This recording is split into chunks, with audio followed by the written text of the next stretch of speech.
Mga buhat Kapitulo 15. May pipila ka tawo nga nangabot sa Antioquia gikan sa Judea ug nanudlo sa mga kaigsuonan. Sila nag-ingon, dili kamo maluwas gawas kun modawat kamo sa seremonya sa pagtuli sumala sa gisugo sa balaod ni Moises. Dako kaayo ang pagsupak ni Pablo ug ni Bernabe niining pagtulon-ana. Busa, gikauyunan nga si Pablo ug si Bernabe ug ang pipila ka mga tinun-an sa Antioquia mangadto sa Jerusalem aron makikita sa mga apostoles ug sa mga kadagkuan bahin niining butanga.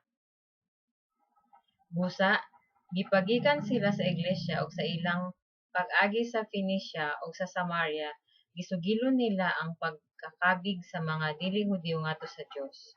Kining balitaan nakalipay pag-ayo sa mga kaigsuonan. Sa pag-abot nila sa Jerusalem, gidawat sila sa iglesia ug sa mga apostoles ug sa mga kadagkuan sa iglesia. Gisugilon nila ang tanang gibuhat sa Dios pinaagi kanila. Apan may mga magtotoo nga sakop sa pundok sa mga Pariseo nga mitindog og miingon, kinahanglan gayud nga tulion sila og patumanon sa balaod ni Moises. Ang mga apostoles ug ang mga kadagkuan sa iglesia nagtigom aron paghusay niining butanga. Human sa taas nga lantugi, mitindog si Pedro og miingon, mga igsuon, nahibalo kamo nga kaniadto gipili ako sa Dios gikan kaninyo aron magwali sa maayong balita ngadto sa mga dili Hudiyo aron makadungog sila niini ug motuo. Og ang Dios nga nasayod sa kasing-kasing sa mga tawo mipadayag nga gidawat usab niya ang mga dili Hudiyo pinaagi sa paghatag kanila sa Espiritu Santo sa mga gihatagan kita niya niini.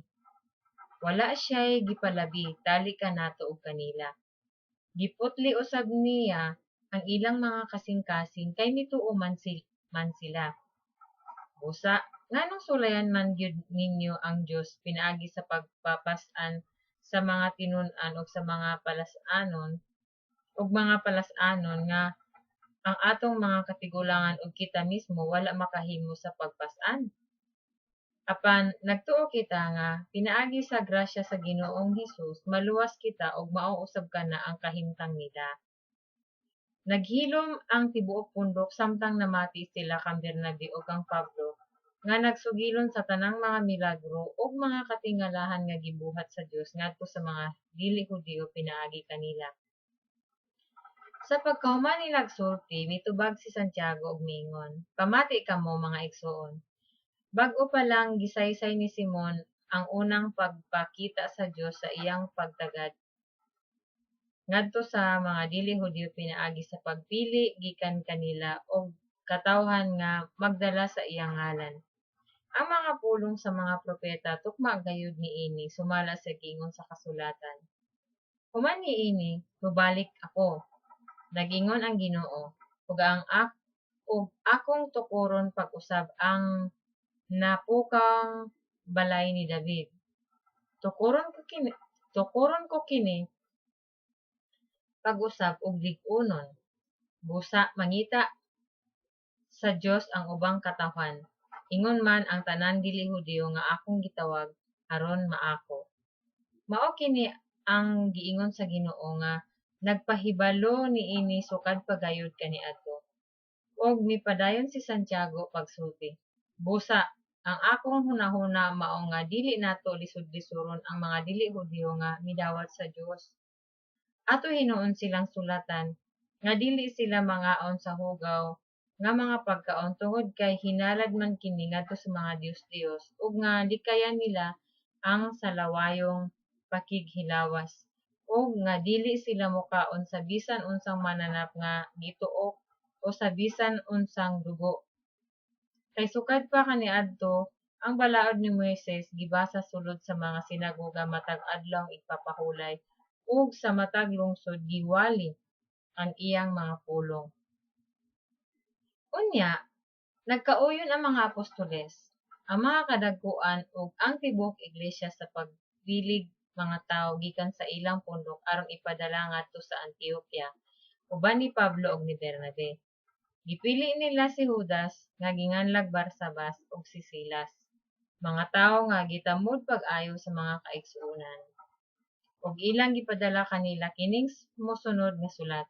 Ang mga apostoles ug ang mga pangulo sa iglesia nga inyong mga igsuon nangumusta sa tanang mga kaigsuonang dili Hudiyo nga nagpuyo sa Antioquia, sa Syria ug sa Cilicia. Nakadungog kami nga may mga sakop sa atong pundok nga gikan sa Jerusalem nga nagsamok ug nagpalibog kaninyo tungod sa ilang gipanulti bisan wala namo sila sugoa sa pagbuhat niini. Busa sa among panagtigom, nagkauyon ang tanan sa pagpilig mga tinugyanan aron ipadala ha kaninyo. Mukuyog sila sa atong minahal nga mga higala nga si Bernabe ug si Pablo, ang naghalad sa ilang kinabuhi aron pag-alagad sa atong Ginoong Hesukristo. Busa, among gipadala kaninyo si Judas ug si Silas, nga maoy musaysay sa mga butang nga among gisulat kaninyo. Ang Espiritu Santo ug kami magkauyon nga dili kamo hatagan og daghang mga palas-anon gawas sa pipila nga gikinahanglang tumanon. Ayaw pagkaon sa mga gihalad ngadto sa mga dios-dios. Ayaw pagkaon sa dugo o sa mananap nga gituo, ug likay ninyo ang salawayong pakighilawas. Kung likayan ninyo kining mga butanga, matarong ang inyong gibuhat. Pag-ayo-ayo kamo. Unya, ilang gipagikan ang mga tinugyanan ug nangadto sa Antioquia, ug gitigom nila ang tanang magtotoo ug gihatagan sa sulat. Sa pagkabasa sa mga tao sa sulat, nangalipay sila pag-ayo tungod sa makapadasig nga mga pulong.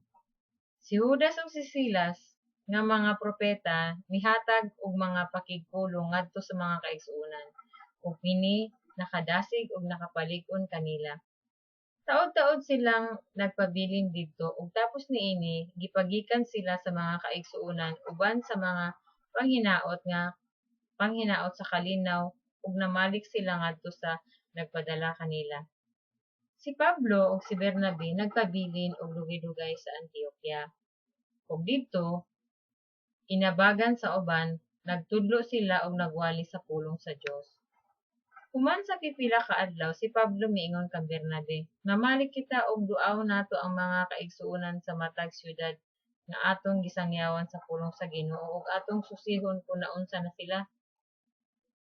Buot ni Bernabe nga pakuyogon si Juan Marcos, apan maoy hukom ni Pablo nga dili paabanon si Juan Marcos kay wala man gud siya mulahutay pag-uban kanila hangtod sa pagkatapos sa ilang buhat. Apan ni pauli hinuon og gibiyaan sila dito sa Pampilya. Tungod niini, nagkalalis pag-ayo si Pablo ug si Bernabe ug nagbulag sila. Gidala ni Bernabe si Marcos ug milawig sila ngadto sa Sipre. Og si Silas maoy gidala ni Pablo ug migikan sila human sila isalig sa mga kaigsuonan ngadto sa grasya sa Dios. Miagi siya sa Syria ug Cilicia ug gilig-on niya ang mga iglesia didto. Mga Buhat Kapitulo 15.